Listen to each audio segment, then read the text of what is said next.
Hello everyone, welcome to T-SAT. నేను మీ లింగదాస్. వివిధ పోటీ పరీక్షలకు ప్రిపేర్ అవుతున్న అభ్యర్థుల కోసం టీశాట్ వారు అందిస్తున్న శిక్షణా తరగతుల్లో భాగంగా మనం ప్యూర్ మ్యాథ్స్ అనే సబ్జెక్ట్లోంచి మెన్సురేషన్లో వాల్యూమ్స్ అండ్ సర్ఫేస్ ఏరియాస్ అనే టాపిక్ని డిస్కస్ చేస్తూ ఉన్నాం.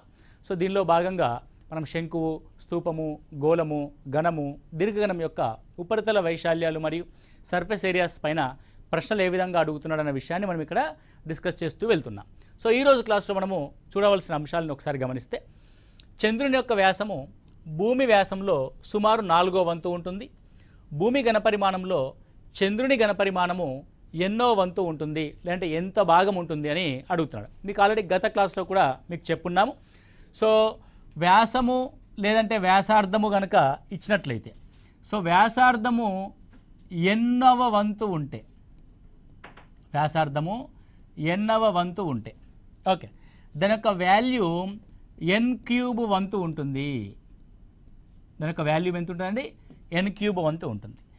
వ్యాసము n రెట్లు ఉంటే, n రెట్లు ఉంటే దాని యొక్క ఘనపరిమాణము n³ రెట్లు ఉంటుంది. అంత సింపుల్ థింగ్. ఇప్పుడు నువ్వు చూడాల్సింది ఏంది? ఎన్నో వంతు ఉంది అంటున్నాడు. సో 4వ వంతు ఉంటే దాని యొక్క ఘనపరిమాణం ఎంత భాగం ఉంటుంది, కాబట్టి 4 యొక్క క్యూబ్ భాగం ఉంటుంది. సో వ్యాసము కానీ వ్యాసార్థం కానీ సేమ్. సో 4వ వంతు అంటే 4వ భాగం ఉంది కాబట్టి దాని యొక్క ఘనపరిమాణము 4³ అంటే 64వ వంతు ఉంటుంది. అంటే చంద్రుని యొక్క ఘనపరిమాణము భూమి యొక్క ఘనపరిమాణంలో 64వ భాగం ఉంటుంది. అది 64వ వంతుగా మనం ఇక్కడ చూస్తాము. Okay, clear. నెక్స్ట్ వన్ చూస్తే, ఒక రోడ్డును చదును చేయడానికి దానిపై ఒక రోడ్డు రోలరు 750 పూర్తి భ్రమణాలు చేయవలసి ఉంది. ఆ రోడ్డు రోలర్ వ్యాసము 84 సెంటీమీటర్లు మరియు పొడవు 1 మీటర్ అయితే రోడ్డు వైశాల్యాన్ని కనుగొనండి. ఓకే, సో ఇప్పుడు రోడ్ రోలరు ఈ విధంగా ఉంటుందండి. సో ఇలా రోడ్ రోలర్ అనేది ఉంటుంది. సో ఇది రోడ్డు పైన దీని యొక్క వక్రతల వైశాల్యం ఏదైతే ఉందో, అంటే కర్వ్డ్ సర్ఫేస్ ఏరియా రోడ్డు పైన దొర్లుతూ వెళ్తుంది. మీరు మామూలుగా ఏదైనా వాటర్ బాటిల్ తీసుకొని మీరు కింద భూమి పైన దొర్లించండి, ఏం దొర్లుద్ది? ఆ వాటర్ బాటిల్కి చుట్టూ ఉన్న భాగం మాత్రమే భూమి పైన దొర్లుతూ వెళ్తుంది. అదేవిధంగా రోడ్డు రోలర్ ఏదైతే ఉందో అది భూమి పైన చదును చేయాలంటే దాని యొక్క వక్రతల వైశాల్యము దొర్లుతూ వెళ్ళాలి. సో ఎన్ని భ్రమణాలు చేస్తే అంత వక్రతల వైశాల్యం ఉన్న ఏరియా చదును కాబడుతుంది. ఇక్కడ ఎన్ని భ్రమణాలు చేసింది? 750 భ్రమణాలు చేసింది. కాబట్టి మొత్తము రోడ్డు వైశాల్యము, మొత్తము రోడ్డు వైశాల్యం, సో మొత్తం రోడ్డు వైశాల్యము 750 పూర్తి భ్రమణాలు. సో దాని యొక్క ఒక్కొక్క కర్వ్డ్ సర్ఫేస్ ఏరియా 2πr/hగా మనం చూస్తాం. ఒక్కొక్క కర్వ్డ్ సర్ఫేస్ ఏరియా ఏమవుతుంది? 2πr/h. అలాంటి 750 భ్రమణాలు కాబట్టి 750 వక్రతల వైశాల్యాన్ని మనం ఇక్కడ తీసుకోవడం జరుగుద్ది. సో 750 × 2 1500. పై అంటే 22/7. ఆరుగా దేన్ని ఇచ్చాడంటే 84 సెంటీమీటర్లు వ్యాసంగా ఇచ్చాడు. సో వ్యాసము 84 సెంటీమీటర్ అంటే వ్యాసార్థం ఎంత? So when diameter 84 centimetres then radius will be 42 centimetres. Radius ఏమవుతుందండి? 42 సెంటీమీటర్స్ అవుద్ది. It was 42 centimetres. Then what about the height? Height అనేది 1 మీటర్. సో మీటర్ ఉంది కాబట్టి మీటర్ని 100 సెంటీమీటర్లోకి మార్చుకుందాం. Okay, right. లేదు అని అంటే మీటర్ని అదే విధంగా ఉంచి 1 మీటర్ని అదే విధంగా ఉంచి ఈ వ్యాసార్థాన్నే మనం మీటర్లోకి మారుద్దాం. కాబట్టి 42 సెంటీమీటర్లు, కాబట్టి ఇది మీటర్లోకి మారిస్తే 42/100 మీటర్లు అవుతుంది. 42/100 మీటర్లు అవుతుంది. 0 క్యాన్సల్. 7 ఆర్ల 42. సో 15 ఆర్ల 90. 90 × 22. 0. 9 2s 18. 9 2s 18 + 1 1980 మీటర్ క్యూబ్ భాగము ఏమవుతుందండి? చదును కాబడుతుంది. 1980 స్క్వేర్ మీటర్ల అంత వెడల్పై అంటే అంత వైశాల్యం గల రోడ్డు అనేది చదును కాబడుతుంది అనేది మీరు ఇక్కడ గమనించాల్సి ఉంటుంది. నెక్స్ట్ వన్, ఒక కంపెనీ పాలపొడిని 14 సెంటీమీటర్ల భూవ్యాసము మరియు 20 సెంటీమీటర్ల ఎత్తు కలిగిన స్తూపాకార డబ్బాల్లో నింపి ప్యాక్ చేస్తారు. ఆ డబ్బా చుట్టూ వారు లేబుల్ని అతికిస్తారు. ఆ లేబుల్ డబ్బా పైనుండి క్రింది నుండి 2 సెంటీమీటర్లు వదిలేస్తూ అతికించినచో ఆ లేబుల్ యొక్క వైశాల్యము ఎంత? ఓకే, ఫస్ట్ మనం ఒక స్తూపాకార డబ్బాని తీసుకుందాం. ఆ స్తూపాకార డబ్బా ఈ విధంగా ఉంది. స్తూపాకార డబ్బాని గమనిస్తే ఇది స్తూపాకార డబ్బా అనుకోండి. సో ఇది ఒక కంపెనీ యొక్క డబ్బా. ఈ కంపెనీ యొక్క డబ్బాకి మనం ఏం చేసామంటే ఒక లేబుల్ని అతికించాం. ఏమతికించామండి? ఒక లేబుల్ని అతికించడం జరిగింది. సో ఈ విధంగా మనం ఒక లేబుల్ని అతికిస్తున్నాం. Is it clear? Right. So ఇప్పుడు ఈ లేబుల్ని కలర్తో ఫిలప్ చేస్తా. రైట్. సో ఈ విధంగా మనం లేబుల్ని అతికించాం. బాగా జాగ్రత్తగా గమనించండి. ఫస్ట్ థింగ్ చూడాల్సింది ఏంటంటే లేబుల్ని దేనికి అతికించాం? డబ్బా చుట్టూ అతికించాం. అంటే కర్వ్డ్ సర్ఫేస్ ఏరియాకి అతికించాం. Curved surface area. మరి ఏ కొలతలు? సో లేబుల్ యొక్క కొలత కూడా స్తూపం యొక్క భూవ్యాసం ఎంత ఉంటుందో ఈ లేబుల్ యొక్క వ్యాసం కూడా అంతే ఉంటుంది. కాబట్టి ప్రశ్నలో ఏమి ఇచ్చాడు? భూవ్యాసము 14 సెంటీమీటర్లు అన్నాడు. కాబట్టి భూవ్యాసము 14 సెంటీమీటర్లు, రేడియస్ 7 సెంటీమీటర్లుగా మనం చూస్తాం. దాంతో హైట్ని కూడా గమనిస్తే సో ఎంత హైట్ ఉంది అంటే మొత్తం దీని యొక్క హైట్ 20 సెంటీమీటర్లు. సో మొత్తం 20 సెంటీమీటర్లో పైన 2 సెంటీమీటర్లు వదిలేసాము, కింద 2 సెంటీమీటర్లు వదిలేసాం. అంటే లేబుల్ 20 సెంటీమీటర్లో కేవలం 2 + 2 4 సెంటీమీటర్స్ వదిలేస్తే 16 సెంటీమీటర్లు మాత్రమే లేబుల్ యొక్క ఎత్తుగా మనం ఇక్కడ చూస్తూ ఉంటాం. కాబట్టి curved surface area is equal to 2πr/hగా మనం ఇక్కడ రాస్తాం. Now it will be 2 × 22/7 into what about the r 7, what about the height 16. Okay, right. So 7 7s are cancel. So 44 × 16, 44 × 16. So 16 2s are 32, 16 4s are 64, 16 4s are 64 + 6 704 centimetre square ఆ label యొక్క వైశాల్యంగా మనం ఇక్కడ చూస్తాం. కాబట్టి నువ్వు ఆ మెజర్మెంట్ని జాగ్రత్తగా గమనించాలి. స్తూపాకార డబ్బా, ఆ డబ్బా యొక్క వ్యాసము, స్తూపం యొక్క వ్యాసము, ఆ లేబుల్ యొక్క వ్యాసము రెండు సమానంగా ఉంటుంది. దాంట్లో మనం హైట్ని కనుక గమనిస్తే మొత్తం 20 సెంటీమీటర్ల హైట్లో పైన 2 సెంటీమీటర్లు, కింద 2 సెంటీమీటర్లు, మొత్తం 4 సెంటీమీటర్లు వదిలేసిన ఆ లేబుల్ యొక్క వైశాల్యాన్ని మనం ఇక్కడ కనుక్కున్నాము. Okay, very simple problem. Next one చూస్తే భూ వైశాల్యము 180 సెంటీమీటర్ స్క్వేర్ మరియు ఘనపరిమాణము 900 సెంటీమీటర్ క్యూబ్గా గల స్తూపం యొక్క ఎత్తుని కనుగొనండి. ఓకే, సో స్తూపం యొక్క భూ వైశాల్యం ఎంత ఇచ్చాడు? 180 సెంటీమీటర్ స్క్వేర్ ఇచ్చాడు. అంటే ఇక్కడ మీరు స్తూపాన్ని కనుక గమనించినట్లయితే ఇది స్తూపం అయితే, సో స్తూపం యొక్క భూ వైశాల్యము ఇది. This is భూవైశాల్యం. భూవైశాల్యం ఎంత ఇచ్చాం మనము? 180 సెంటీమీటర్ స్క్వేర్ ఇచ్చాం. రైట్. సో దీని యొక్క మొత్తం ఘనపరిమాణం అంటే ఇందులో ఉండగలిగే పూర్తి స్థాయి పదార్థ పరిమాణాన్ని మనము ఘనపరిమాణం అంటాం. ఘనపరిమాణం volume V is equal to πr²h. So πr² అంటే భూవైశాల్యం. కాబట్టి volume V is equal to భూవైశాల్యము ఇంటూ ఎత్తు. భూవైశాల్యం ఇంటూ ఎత్తు. కాబట్టి volume V is equal to so మొత్తం ఎంత? 900 centimetre square, centimetre cube. That is equal to భూవైశాల్యం ఎంత? 180 centimetre square into height. So 18×5 so then height is equal to 5 సెంటీమీటర్లుగా మనం ఇక్కడ రికగ్నైజ్ చేసాం. So height is equal to 5 centimetres.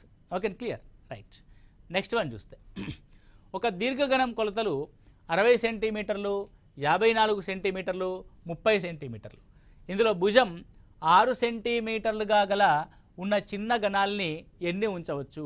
So ఒక దీర్ఘగణం ఏదైతే ఉందో ఆ దీర్ఘగణంలో చిన్న చిన్న గణాలని మనము ఫిలప్ చేయాలనుకోండి. ఫర్ ఎగ్జాంపుల్ ఒక పెద్ద కాటన్ బాక్స్ ఉంది. ఆ కాటన్ బాక్స్లో చిన్న చిన్న ఐటమ్స్ అంటే సౌపెట్టెలు పెట్టామనుకోండి. అంటే ఎన్ని సబ్బు పెట్టెలు పడతాయి అని అంటే ఆ కాటన్ బాక్స్ యొక్క ఘనపరిమాణం ఎంత ఉంటుందో అన్ని సబ్బు పెట్టెలు పడతాయి.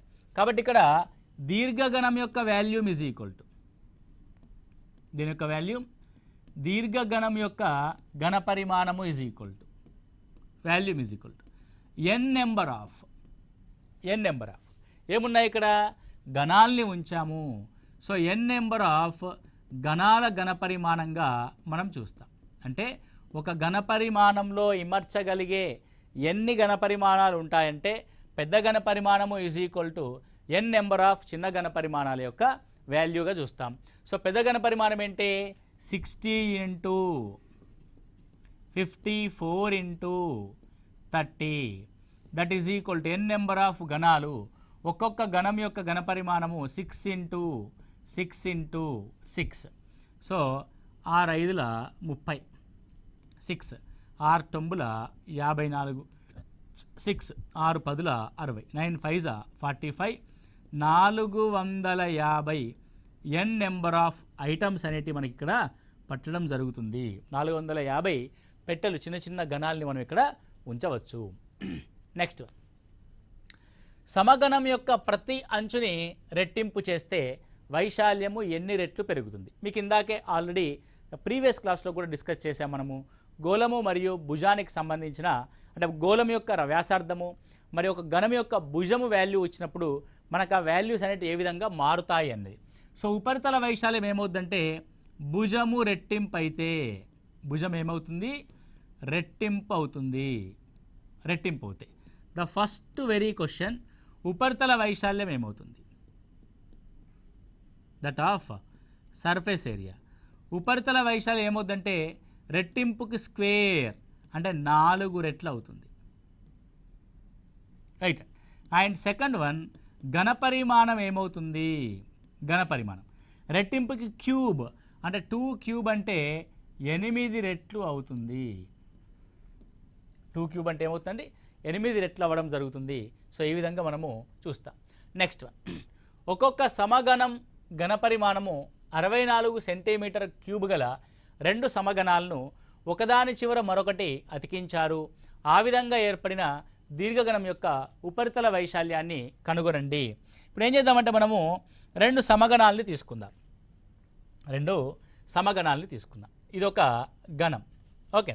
సో సేమ్ కొలత కలిగిన ఇంకో గణాన్ని కనుక మనం గమనిస్తే, సో సేమ్ గణాన్ని మనం ఇక్కడ తీసుకొని ఏం చేసినామంటే పక్క పక్కన వీటిని యాడ్ చేసాం. 2 గణాలని మనం పక్క పక్కన యాడ్ చేసినాం కదా. ఫస్ట్ ఒక్కొక్క గణం గురించి మనం మాట్లాడదాం. 64 సెంటీమీటర్ క్యూబ్ ఘనపరిమాణం. సో గణం యొక్క ఘనపరిమాణం ఏమవుద్దంటే ఏ క్యూబ్ అంటే భుజం యొక్క క్యూబ్ అవుద్ది. That is equal to 64 centimetre cube. మరి భుజం ఏమవుద్ది? 64 ఎవరి యొక్క క్యూబు? 4 సెంటీమీటర్ యొక్క క్యూబ్. అంటే దీని యొక్క అర్థమైందంటే ఈ భుజం 4 సెంటీమీటర్లు, ఈ భుజం 4 సెంటీమీటర్లు, దీని యొక్క ఎత్తు కూడా 4 సెంటీమీటర్లు. ఇప్పుడు ఈ భుజం 4 సెంటీమీటర్లే, దీని యొక్క ఎత్తు 4 సెంటీమీటర్లు, ఇది 4 సెంటీమీటర్. అంటే జాగ్రత్తగా మీరు గమనిస్తే 2 గణాలని పక్క పక్కన పెడితే దాని యొక్క 2 గణాల భుజాల యొక్క పొడవుల మొత్తము దాని యొక్క లెంత్ అవుద్ది. సో ఇది ఎల్ అవుద్ది. That L is equal to 8 centimetres. ఇది బి అవుద్ది, ఇది హైట్ అవుద్ది హెచ్. మరి ఏమన్నాడు ఇప్పుడు? ఈ విధంగా ఏర్పడిన దీర్ఘగణం యొక్క ఉపరితల వైశాల్యాన్ని కనుగొనండి.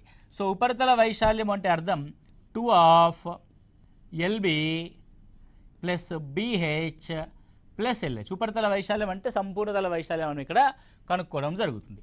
సో 2 ఇంటూ ఎల్బి అని అంటే 8 ఇంటూ 4 ప్లస్ బిహెచ్ అంటే 4 ఇంటూ 4 ప్లస్ ఎల్హెచ్ అంటే 8 into 4. Okay. Now 8 4s are 32 plus 4 4s are 16, 8 4s are 32. 64 plus 16, 82s are 160 centimetre square. So ఆ విధంగా 2 గణాలని పక్క పక్కన అటాచ్ చేసి ఒక దీర్ఘగణాన్ని కనుక ఏర్పరిస్తే ఆ దీర్ఘగణంతో ఏర్పడే ఉపరితల వైశాల్యం వాల్యూ ఏమవుతుందంటే 160 సెంటీమీటర్ స్క్వేర్ అవుతుంది. Okay, clear, right. నెక్స్ట్, ఒక అర్ధగోళంపై గుళ్ళ స్తూపం అమర్చినట్లు ఒక పాత్ర ఉంది. దాని అర్ధగోళ వ్యాసము 14 సెంటీమీటర్లు మరియు పాత్ర మొత్తం ఎత్తు 13 సెంటీమీటర్లు అయితే ఆ పాత్ర యొక్క అంతర వైశాల్యాన్ని కనుగొనండి. పాత్ర యొక్క ఏం కనుక్కోవాలి? అంతర వైశాల్యాన్ని మనం కనుక్కోవాలి. సో ఏమంటున్నా, ఒక అర్ధగోళంపై గుళ్ళ స్తూపం అమర్చినట్టు ఉంది. ఇప్పుడు ఇది అర్ధగోళం, రైట్? ఈ విధంగా మనకు ఒక అర్ధగోళం అనేది ఉంది. దీనిపైన ఒక స్తూపం అమర్చినట్టుగా ఉంది. ఏమర్చాం మనం? దీన్ని స్తూపము అమర్చాం. అంటే ఎగ్జాక్ట్గా రెండు ఒకే రకమైన వైశాల్యాలని కలిగి ఉంటుంది, అంటే వ్యాసార్థాలని కలిగి ఉంటుంది అన్నమాట అర్థం. ఇప్పుడు మీరు గమనించండి, ఇది అర్ధగోళము అన్నాడు, రైట్ అండ్ సో దీని మీద గుళ్ళ స్తూపం అనేది ఏర్పాటు చేయబడింది. ఈ విధంగా గుళ్ళ స్తూపం యొక్క వైశాల్యము దాని యొక్క కర్వ్డ్ సర్ఫేస్ ఏరియా అవుతుంది. అదేవిధంగా ఈ లోపలి వైశాల్యము ఈ అర్ధగోళం యొక్క కర్వ్డ్ సర్ఫేస్ ఏరియా అవుతుంది. రెండు అంశాలు మీరు జాగ్రత్తగా గమనిస్తే.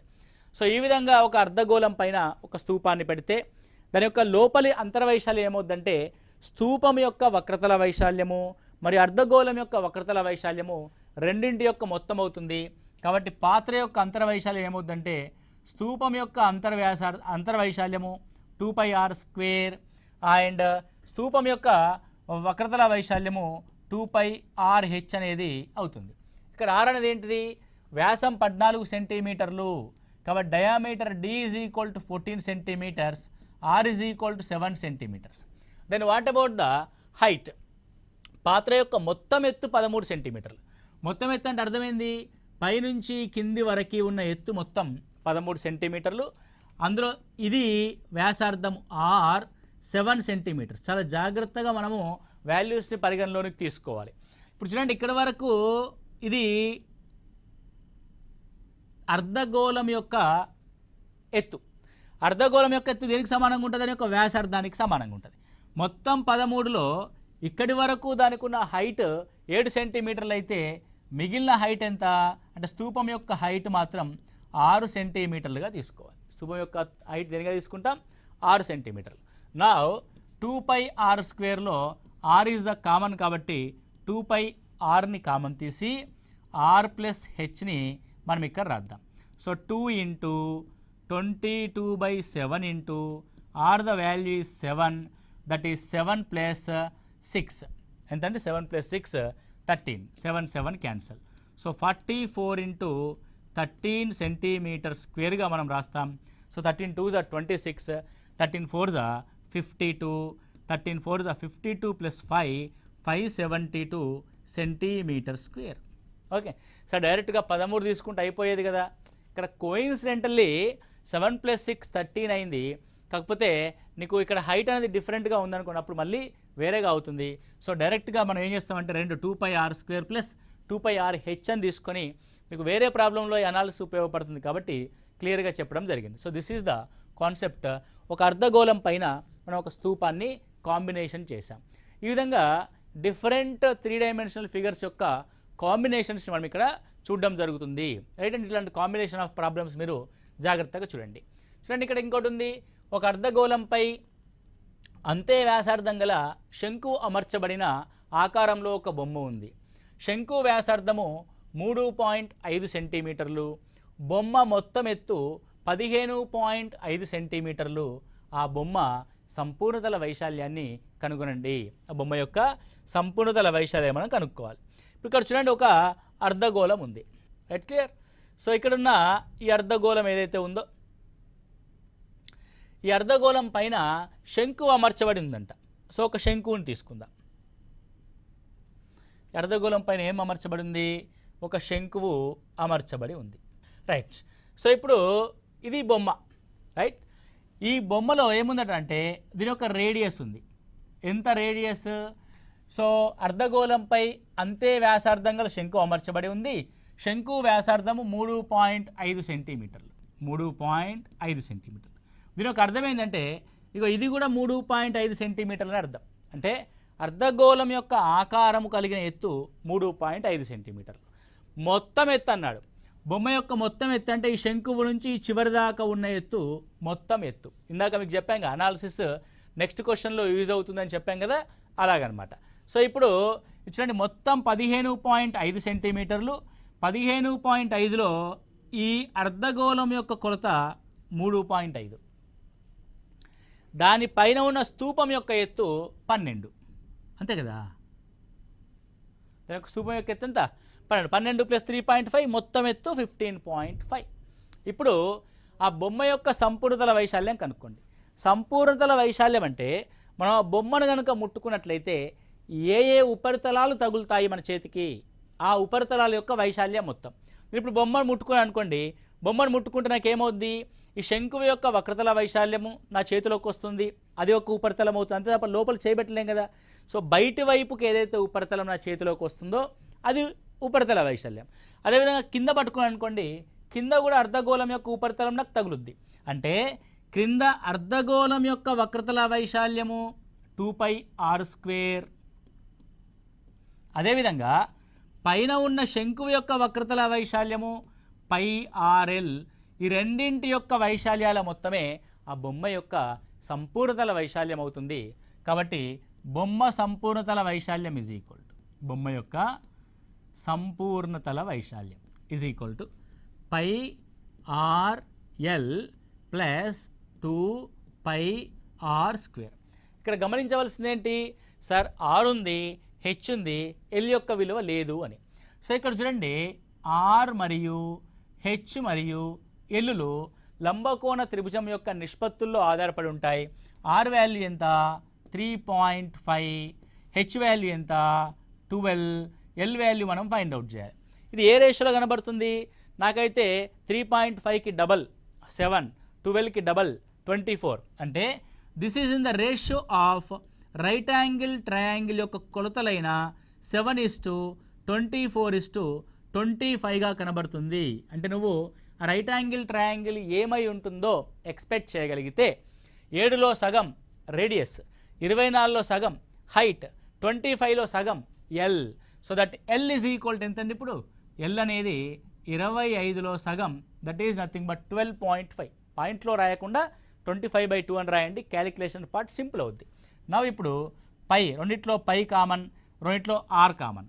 కాబట్టి పై అంటే పై ఆఫ్ ఆర్, ఎల్ అనేది 25/2 plus again R, R is 3.5, 3.5ని కూడా మీరు 7/2గా రాయండి.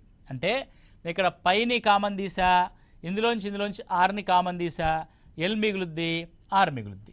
Let substitute pi value 22/7, r is 7/2, so by 2 is the common, 25 plus 7, 32. Okay, now 7 cancel, 2 11s are, 2 16s are, so 16 1s are 16, 16 1s are 16 plus 1, 176 centimeter square. So ఆ బొమ్మ యొక్క complete ఉపరితల వైశాల్యం ఏమైంది మనకి ఇక్కడ? 176 సెంటీమీటర్ స్క్వేర్ అయింది. మెన్సురేషన్లో ఇవ్వబడుతున్న ప్రశ్న యొక్క ఆ జ్యామితీయ నిర్మాణాన్ని మనము ఇమాజిన్ చేసుకోవాలి, ఊహించుకోగలిగేంత శక్తి మనకు ఉండాలి. కాబట్టి మీరు ఫిగర్లని, ఆ జ్యామితీయ నిర్మాణాలను కనుక ఊహించుకొని ఆ ప్రశ్న దేనికి సంబంధించింది అడుగుతున్నాడు, ఆ సంబంధించిన ప్రశ్న ఆధారంగా ఆ బొమ్మలో మనం ఏం కనుక్కోవాలి అన్న విషయం కనుక మనకు సింప్లిఫై చేసుకోగలిగితే, ఈజీగా చేసుకోగలిగితే మెన్సురేషన్ అంతా ఈజీగా మనకి ఏది ఉండదు, పెద్ద ట్విస్ట్ అండ్ టర్మ్స్ ఏమీ ఉండవు, డైరెక్ట్ స్ట్రేట్ ఫార్వర్డ్ క్వశ్చన్స్ ఉంటాయి. కాకపోతే ఇలా కాంబినేషన్స్ కానీ, నెంబర్ ఆఫ్ ఐటమ్స్ క్వశ్చన్స్ కానీ, పర్సంటేజ్ ఆఫ్ ఇంక్రీజెస్ క్వశ్చన్స్ కానీ మన ఇక్కడ రావడం జరుగుతుంది. ఓకే, చాలా జాగ్రత్తగా మీరు ఇక్కడ చూడవలసి ఉంటుంది. ఒకవేళ పర్సంటేజెస్ ఇంక్రీజ్ ఆఫ్ క్వశ్చన్స్ వచ్చాయనుకోండి, ఏ విధంగా చేయాలి?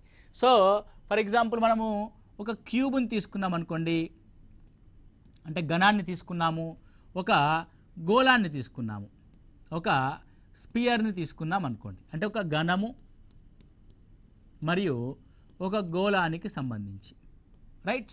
సో ఘనంలో ఏముంటుందంటే ఏ అనే భుజం ఉంటుంది, గోళంలో 6 వ్యాసార్థం ఉంటుంది. నేను ప్రశ్న ఏం అడుగుతానంటే, ఈ భుజము ఏ కానీ, రెండింటికి సంబంధించి ఒకటే టెక్నిక్, భుజము ఏ కానీ, గోళము వ్యాసార్థము కానీ, అంటే ఘనము యొక్క భుజము కానీ, గోళం యొక్క వ్యాసార్థము కానీ 20% పెరిగితే, 20% పెరిగితే దాని ఉపరితల వైశాల్యంలో మార్పు ఎంత శాతము?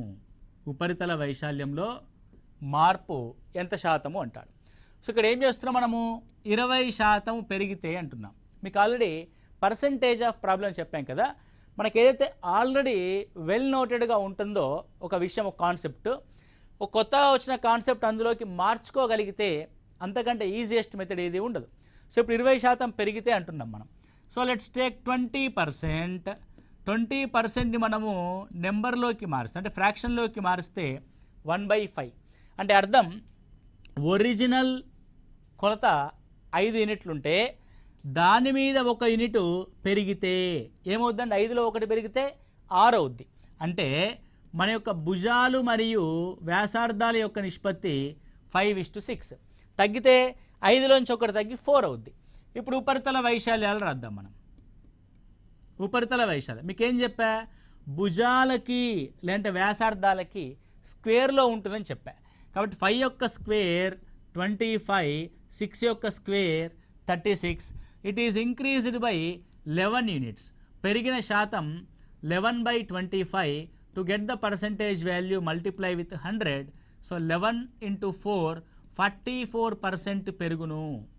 చూడండి, ఆల్రెడీ తెలిసిన పర్సంటేజ్, అంటే పర్సంటేజ్ మనం రేషియోలోకి మార్చడం ద్వారా ఎంత సింప్లిఫై అయిందో. అదే వాల్యూమ్ విషయానికి వస్తే, ఘనపరిమాణాల విషయానికి వస్తే 5 యొక్క క్యూబ్ 5 స్క్వేర్ 25, 25 స్క్వేర్ 125, వాల్యూమ్ 125 ఉంటుంది. 6 యూనిట్ల వ్యాసార్థం కలిగిన గోళం యొక్క ఘనపరిమాణం ఎంత ఉంటుంది? 6 6 36. 6 6 36, 3 6 18 అంటే 216గా ఉంటుంది. ఇప్పుడు చూడండి, 125 నుంచి 216 పెరిగింది. అంటే ఎంత పెరిగింది అని మనం అనుకుంటున్నాం ఇక్కడ? ఎంత పెరిగిందంటే 125 నుంచి 216 అంటే. సో 125 అంటే ఇక్కడ ఒక 75, ఇక్కడ ఒక 10, 85 + 6 91 పెరిగింది. Increased by 91 out of 125 into 100. So 25 5s 25 4s, 4 1s 4, 4 9s 36/5. So 5 7s 35, 5 2s 10, 5 8s 40. 72.8% ఘనపరిమాణం అనేది ఇంక్రీజ్ అయింది. కాబట్టి పర్సెంటైల్ ప్రాబ్లమ్స్ వచ్చినప్పుడు ఈ విధంగా చేయండి. మీకు అర్థమెటిక్లో పర్సెంటేజ్ అనే చాప్టర్లో దీని గురించి డీటెయిల్గా చర్చించడం జరుగుద్ది. సో దీనికి ఒకవేళ మెన్సురేషన్ని పర్సెంటేజ్ని ఇంటర్లింక్ చేసి కనుక ప్రశ్న ఇస్తే ఈ విధంగా చేయడానికి ప్రయత్నం చేయండి. సో ఇది మనము టీశాట్ శిక్షణ తరగతుల్లో భాగంగా ప్యూర్ మ్యాథ్స్ అనే సబ్జెక్టులోంచి మెన్సురేషన్లో ఉపరితలాలు మరియు ఘనపరిమాణాలు అనే చాప్టర్ని డిస్కస్ చేసి ఉన్నాం. 1కి 2 సార్లు మీరు జాగ్రత్తగా చూసుకోండి. 1కి 2 సార్లు చూస్తేనే మనకు సబ్జెక్ట్ అనేది అర్థమవుతుంది. ఏదో విన్నామన్నట్టుగా ఒకసారి చూసేసి నాకేమి రావట్లేదు అనుకోవద్దు. నెంబర్ ఆఫ్ టైమ్స్ మనం ప్రాక్టీస్ చేయాలి. మ్యాథమెటిక్స్ అనే కాదు, ఏ సబ్జెక్ట్ అయినా సరే పోటీ పరీక్షల్లో మనం విజయం సాధించాలంటే నెంబర్ ఆఫ్ టైమ్స్ మనం సబ్జెక్ట్ని రివైజ్ చేస్తూ ఉండాలి, నెమరవేస్తూ ఉండాలి. ఓకే, సో అలా నెమరవేస్తూ ఉన్నప్పుడు ఏమైందంటే మనకి ఈజీగా ఆ సబ్జెక్ట్ అని డైజెస్ట్ అవుద్ది. ఎగ్జామినేషన్లో ఎలాంటి క్వశ్చన్ ఇచ్చినా సరే మనం ఆన్సర్ చేయగలుగుతాము. Okay, so thank you, all the best.